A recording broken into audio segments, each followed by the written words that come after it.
Acá primero, el sonido. ¿El sonido que tiene? Ajá. Ese es por el freno, es demasiado freno. ¿Ya?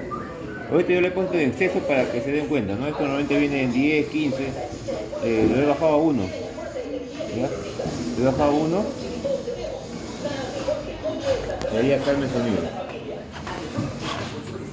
Pero cuando se hace eso también tiene que ver que siempre pare, como no tiene freno, como el freno ya está al mínimo, hay que comprobar que siempre pare ahí donde está, ¿no?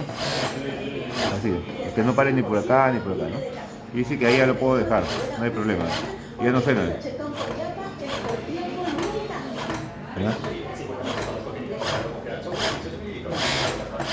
Y el motor está caliente porque estoy durando más de media hora ya.